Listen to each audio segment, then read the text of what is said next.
Hello,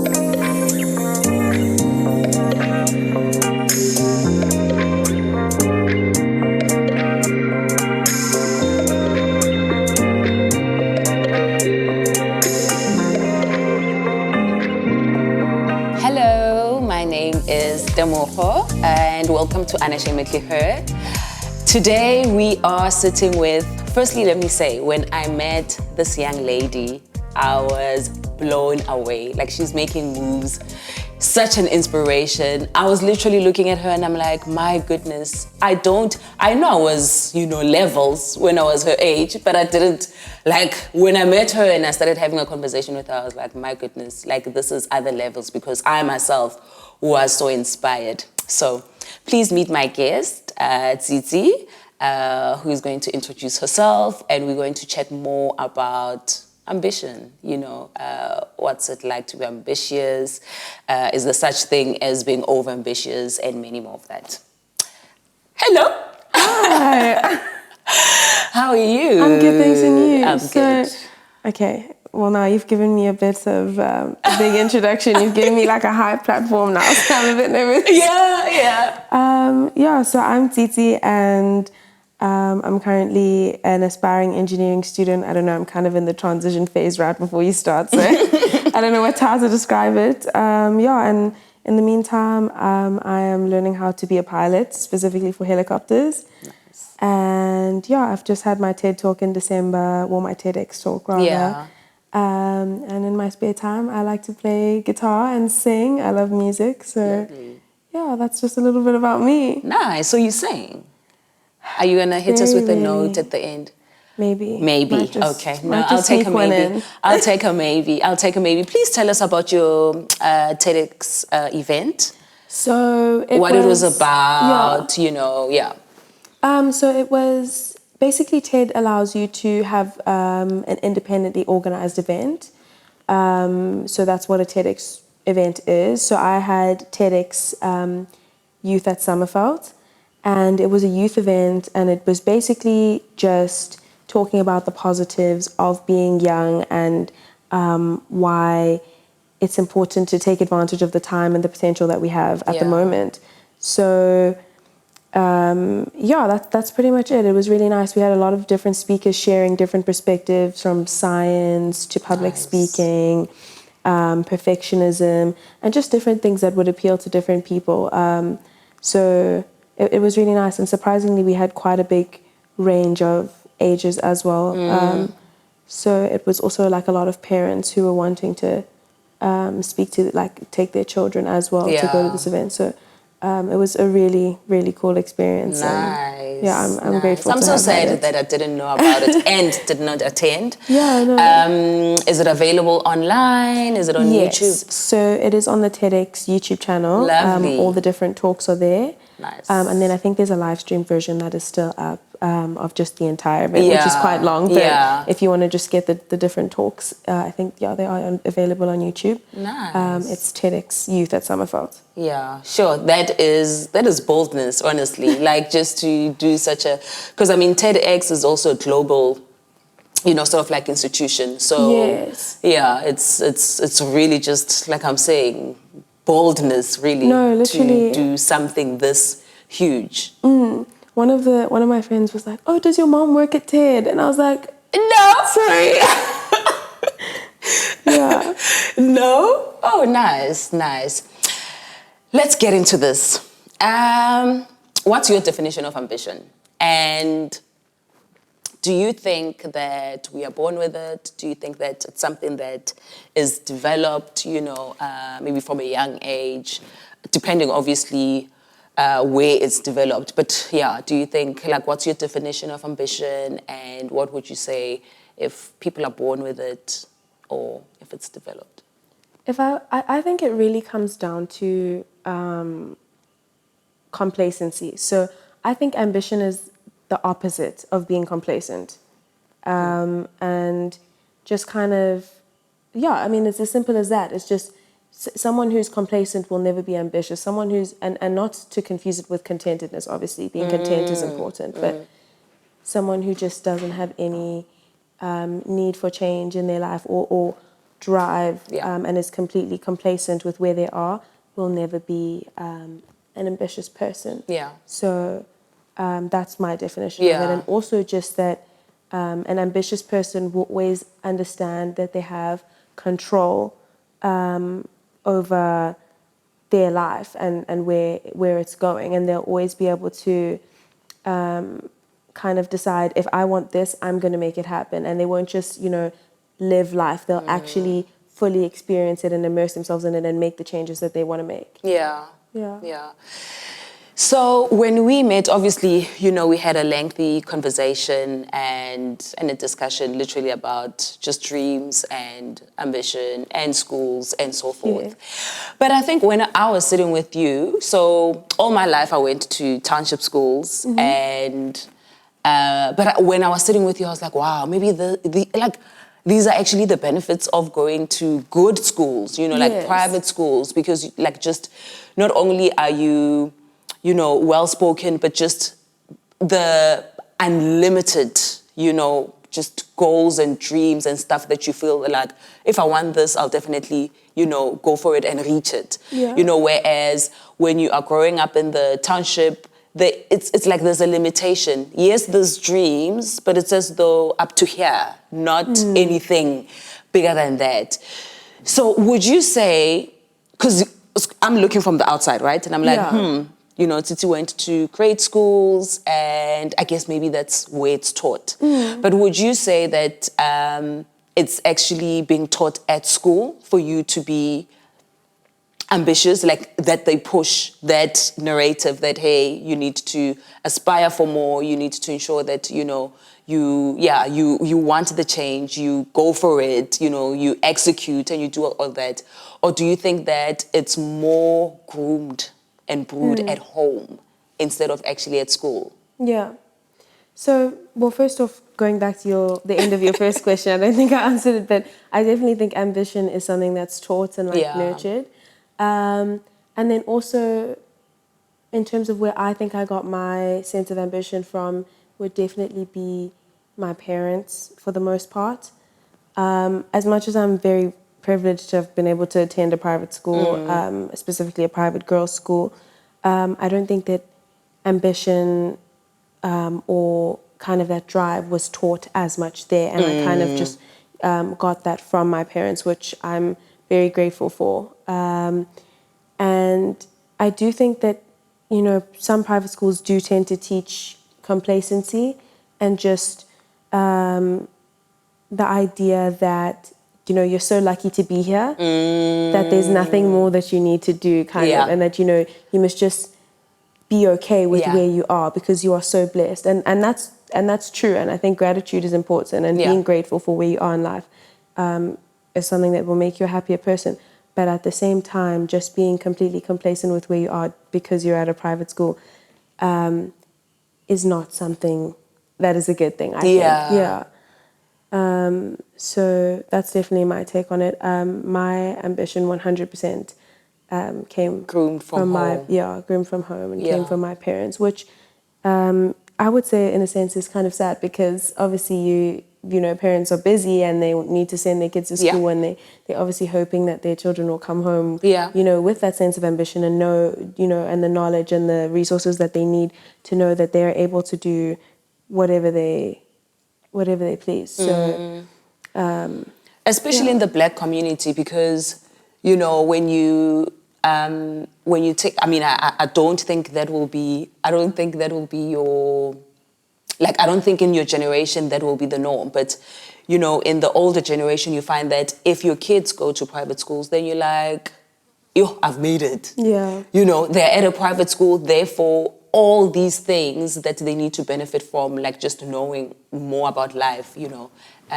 social it be and social it be taught at school. And it's like then they take a chill pill in terms of pushing that narrative from home. You know what I mean? So it's interesting really to hear that ambition is actually, it can be developed, but it mostly, it can be developed from home.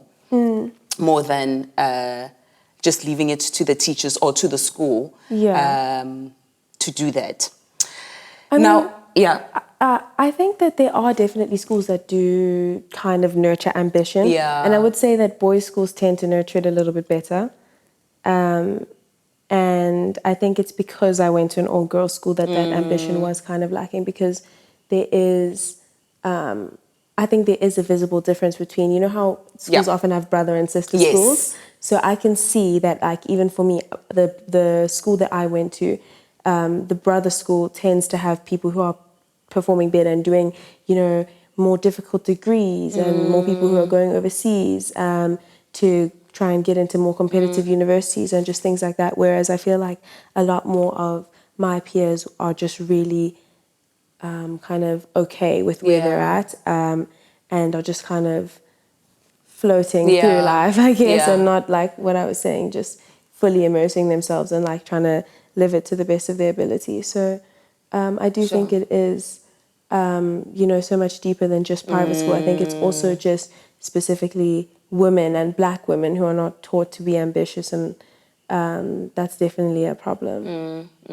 It's interesting because, which means, the narrative is still, you know, men are still seen as leaders, and therefore that's why, you know, do a hard degree, do this. And we're not at all also saying that, you know, some women don't do that, or they don't go into that, but we're saying that the majority, like the balance is actually not the same. It's not a 50-50 where we're seeing just the same drive and the nurture being the same on both genders at these, like, you know, the brother school and the sister school. So that's really interesting. So, and I guess, it goes back to, challenging the headmasters, because I think, these schools have a great heritage in terms of, you know, they've been around for like 100 years or 120 years or whatever odd. And I think they still are slightly backwards with regards to, you know, what we groom women or females to be, or a girl child to be, and what is it that we groom from a boys' school. I think even it's now that I'm thinking about it, even in the little things. Like, for example, you'll find it's a lot more common to have cooking at girls' schools. So the school that I came from has cooking or consumer studies, which basically teaches you cooking, sewing, that type of thing. Whereas I know a lot of boys' schools don't have that, and if they do have it, it's heavily discouraged. Or kind of embarrassing, which is not a good thing. I don't think that cooking and sewing and things like that should be stigmatized, but at the same time, you know, it's the little things like that. Even for IT, our school didn't have IT until my year, until a bunch of us actually, you know, proposed it to the head of academics and said, look, there's 12 of us or however many of us who want IT in the subject package. We have the resources, and there's no, you know, reason why it shouldn't be there. And we ended up just putting IT down on the forms for what subject we were picking, and we got it. But, you know, it should have already been there. Because I don't think that I can think of a single boys' school that doesn't have IT. And it's just things like that. We're not being encouraged to do STEM, and, you know, not even just STEM, because I hate to make the whole conversation about women in STEM, because that's not, you know, to be a successful woman, you don't need to be a woman in STEM or do something that's completely typically masculine. But I do think it's important to still give equal opportunities. So that was those two were a big wake up for me. Yeah, sure. And so we all don't want the same thing. Yes. We all don't want the same things, and someone can be going, but Tsitsi, it's just that you are overambitious. But my thing is, where do we draw the line in terms of, you know, there is being ambitious, content with where you are? Because this is my thing. Ambition is, I'm content with where I am, but I still want to change, and I still want to aspire for more. It doesn't mean that this is it and this is the end and I'm not going to do anything and I'm just going to sit here. You know, it is exactly. But also, I feel like, you know, there can be a thin line between being dissatisfied with what you have currently, and actually ambition. Yeah. Because it's like, okay, yes, you have this, yes, you're ambitious, but you're still aspiring for more. And someone can just say, why don't you just, I mean, you have that. Why are you still wanting more? Like, that is enough, you know, and make you feel like, okay, why? It's like, so basically, like, is there such thing as you overambitious? Because we all don't want the same thing. Yeah. And also, I feel like ambition also is depending, you know, whether it's a Tsitsi or whether it's a girl who grew up in the townships, you know, they can aspire just to get I'm saying just to get here because this is where they feel, oh my gosh, this is actually the best. And I can look at that and go, but there's actually more. Yeah. You know, yes, you want this, but there's actually more. But they can't even fathom or really just even try to imagine the more. Yeah. You know, but it's like there is more, but it's because they probably haven't even imagined or seen it anyway. You know, but it doesn't mean that they're not ambitious. Yes, Just because I want here and up to here, it doesn't mean that I'm not ambitious. So, yeah, basically my question is, in short, I know I've went all over the place, but in short, we all don't want the same things. Where do we draw the line between being dissatisfied and actually continuing to be ambitious? Yeah. So I think that just boils down to balance and being a balanced person. So as much as an ambitious person will always be looking for ways to improve and make their life more, you know, interesting or more fun, or whatever the case may be, whatever your goal is or whatever, you know, makes you excited. I think it's also important to be content. And being content means celebrating your achievements and being happy with yourself and, you know, knowing that you're not at zero. Because I feel like someone who is dissatisfied is someone who thinks that they're at zero, that they don't have anything. Yeah. And when I say don't have anything, I mean, like, you know, you need to be cognizant of the fact that you're alive, you graduated high school, or, you know, you're going to, or you did good on a test last week, or you just sold the company. You know, you're never at zero. It doesn't matter what achievement you have.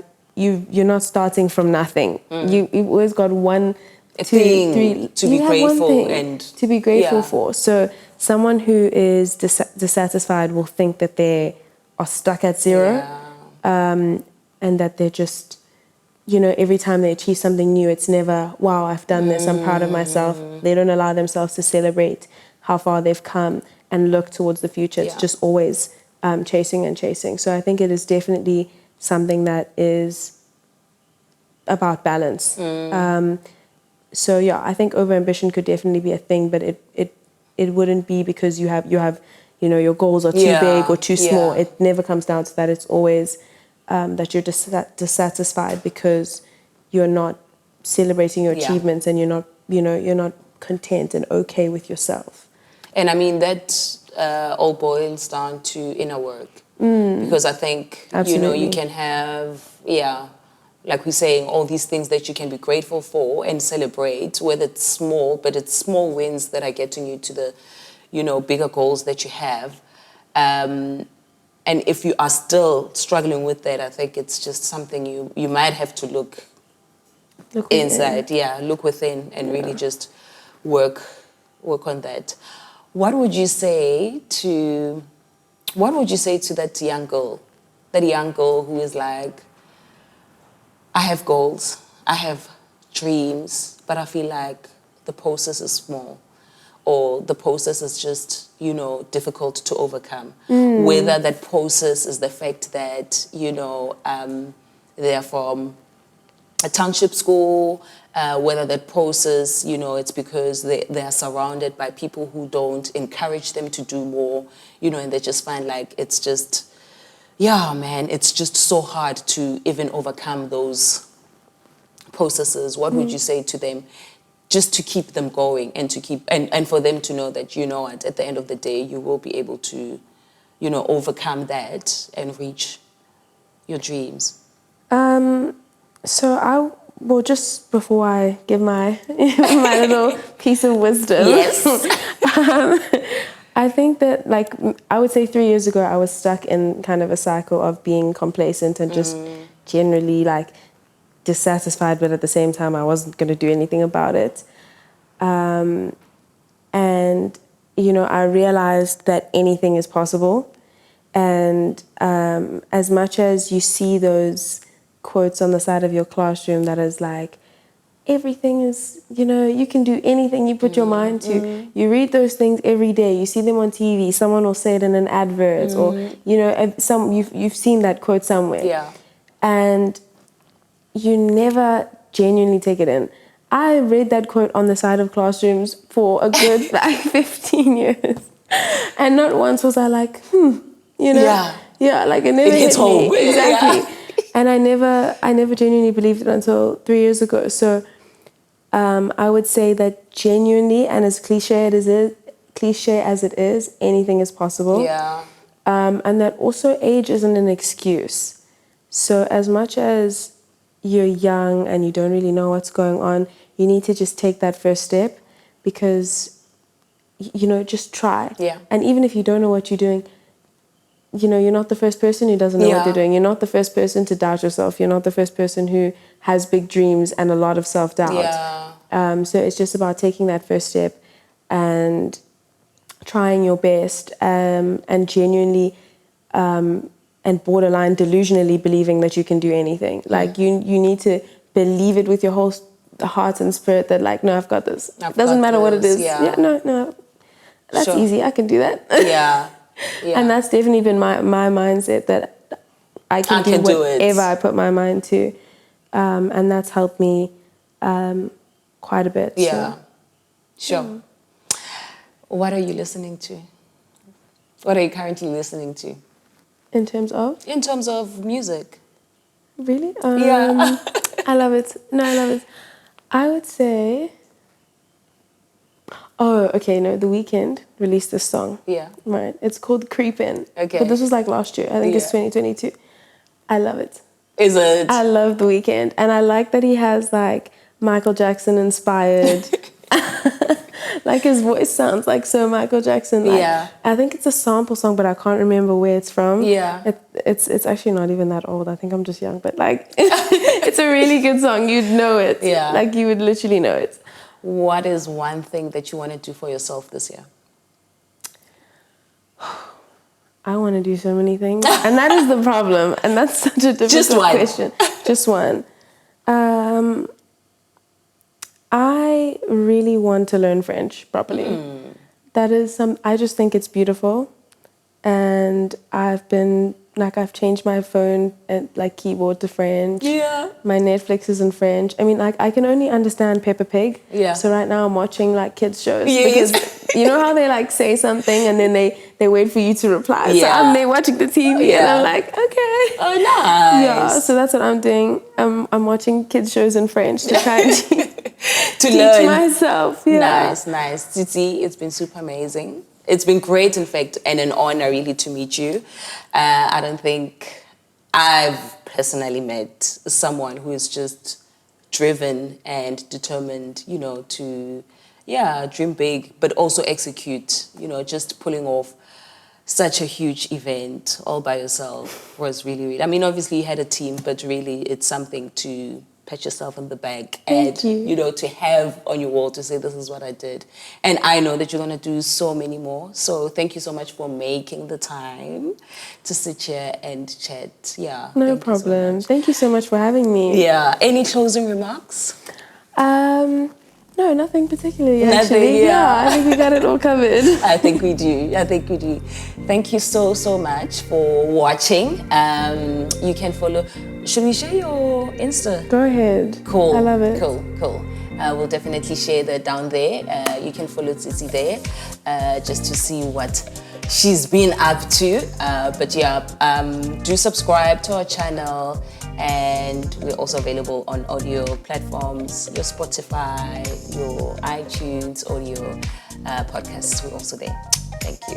Hope you enjoyed this episode. To stay updated with new episodes and blog posts, do subscribe to this YouTube channel or our webpage, unashamedlyher.co.za.